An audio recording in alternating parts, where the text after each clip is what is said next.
এই নষ্ট মাল দিয়ে তৈরি করা হচ্ছে। একটি সরকারি কলেজের প্রভাষক যার কাজ হওয়ার কথা শ্রেণীকক্ষে পাঠদান, তিনি কিনা বনে গেছেন কবিরাজ হিসেবে। শ্যামলের সার্টিফিকেট ব্যবহার করতে হবে না, এটা একটা অসাধু ব্যবসায়ী। মাগুরার বিহারীলাল শিকদার সরকারি মহাবিদ্যালয়ের অর্থনীতি বিভাগের দীর্ঘদিনের শিক্ষক উজ্জ্বল কুমার বিশ্বাস আজ আলোচনায় ভুয়া লাইসেন্সে মেয়াদবিহীন ওষুধ উৎপাদন ও বিপণনের কারণে। না, শ্যামলের সার্টিফিকেট ব্যবহার বলতে সে শ্যামলের মাল, সেই জন্য শ্যামলের সার্টিফিকেট ব্যবহার করতে হয়। অনুসন্ধানে উঠে এসেছে বিস্ময়কর সব তথ্য। নিজের চাচাতো ভাই মৃত কবিরাজ শ্যামল মিত্রের পুরনো প্রতিষ্ঠানের নাম চন্দ্রা সেবা সনদ ব্যবহার করে উজ্জ্বল বিশ্বাস গোপনে চালাচ্ছেন একটি কথিত ওষুধ কোম্পানি। এইটা আমি যেটা করছি সেটা অপরাধ না, কারণ আছে আমি পরের তাই করে দিচ্ছি এবং জনগণের বলছি। বিক্রি বলতে কি, আমরা দুই ভাই। অথচ প্রতিষ্ঠানটির নেই ড্রাগ লাইসেন্স, ট্রেড লাইসেন্স বা স্বাস্থ্য অধিদপ্তরের কোনো অনুমোদন। বাড়ির ভেতরেই গোপনে অস্বাস্থ্যকর পরিবেশে উৎপাদিত হচ্ছে হাঁপানি, ডায়াবেটিস, যৌন দুর্বলতা ও অ্যালার্জির কথিত জাদুকরি ওষুধ। না, সার্টিফিকেট তো হস্তান্তরযোগ্য নাই, ওই জন্য আমাকে আবার নতুন করে করতে হয়েছে যে এটার জন্য বিক্রি করা যাবে, তুমি বেচতে পারবে। এই প্রতারণার প্রধান অস্ত্র ফোনে দালাল চক্রের মাধ্যমে সারা দেশে অর্ডার নেয়া এবং কুরিয়ার সার্ভিসে মেয়াদবিহীন ওষুধ পাঠানো। কবিরাজের ভাষায় এই ওষুধ তো নষ্ট হয় না, গাছগাছড়ার নির্যাস।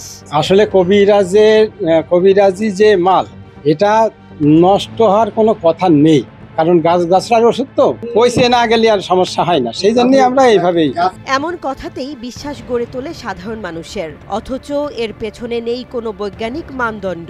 তবে প্রভাষক উজ্জ্বলের দাবি, তিনি তার চাচাতো ভাইয়ের অনুমতিতে ওষুধ বিক্রি করছেন। তৈরি করছি আমি তো বলেই দিলাম যে তৈরি তো আমার না, এটা শ্যামলের। হ্যাঁ, আমার এখানে সবকিছু আছে, তারা এইভাবে বলে দেয় যে এইভাবে করবা। আমি একটা সহকারী হিসাবে আমি যেভাবে বলে দেয় সেইভাবে আমি দিয়ে তাদের পাঠাই। কিন্তু প্রশ্ন উঠেছে, সেই অনুমতি কি আইনি কাঠামোর মধ্যে পড়ে? বৈধ কাগজপত্র দেখতে চাইলে বলেন তার ভাই কোথায় রেখেছেন সেটা জানেন না তিনি। এ যেন পুরনো ধোঁয়াশা তৈরির কৌশল। তার সবকিছুই আছে, কিন্তু আমি কোথায় রাখছে আমি এটা ফোন করে ওই কাগজগুলো বের করে তারপরে আপনাকে জানাবো। বিহারীলাল শিকদার সরকারি কলেজের ভারপ্রাপ্ত অধ্যক্ষ পার্থ ঘোষ প্রথমে উজ্জ্বল কুমারের এ কাজের বিষয়ে কিছু জানেন না দাবি করলেও পরে স্বীকার করেন কাগজপত্র ছাড়া এমন কাজ করা ঠিক নয়। কিন্তু ইনি এভাবে তৈরি করে বাজারজাত করতেছে, বিভিন্ন জায়গায় সাপ্লাই দিচ্ছে। এইটা একটা কোম্পানির লাইসেন্স হতে হবে এবং উৎপাদনের লাইসেন্স থাকতে হবে, মেয়াদ থাকতে হবে, ভালো জায়গা থাকতে হবে। তারপরে যে উনি ওষুধ উৎপাদন করে বিভিন্ন লোকের হাতে দিতে পারে বা সাপ্লাই করতে পারে, এছাড়া সাপ্লাই করা সম্ভব না। আর স্বাস্থ্য কর্মকর্তার ভাষ্য আরও কঠোর।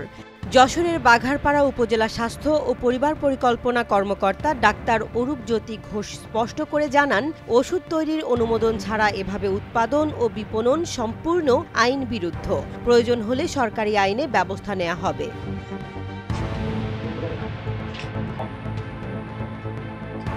বাংলাদেশ ভেষজ উন্নয়ন ফাউন্ডেশনের চেয়ারম্যান হাকিম ফিরোজ শাহ বলেন, আমরা যারা রেজিস্ট্রিকৃত ও লাইসেন্সধারী তাদের মুখ পুড়ছে এই সব ভুয়া ব্যবসায়ীদের কারণে।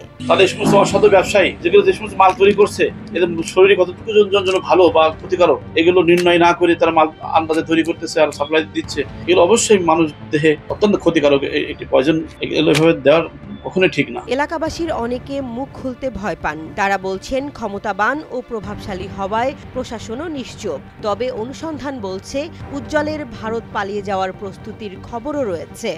এই নষ্ট মাল দিয়ে তৈরি করা হচ্ছে। যারা যে আপনি তো দেখাতে ব্যর্থ, আপনি ওষুধ তৈরি করছেন। প্রশ্ন রয়ে গেল, সরকারি চাকরির পাশাপাশি একটি ভুয়া ওষুধ সাম্রাজ্যের হোতা হয়ে ওঠা এই শিক্ষকের দায় কে নেবে? কত মানুষ প্রতারণার শিকার হচ্ছেন, তাদের জবাবদিহি কে করবে? এখন প্রয়োজন জরুরি প্রশাসনিক নজরদারি, আইনানুগ ব্যবস্থা ও সচেতনতার জোরালো আহ্বান।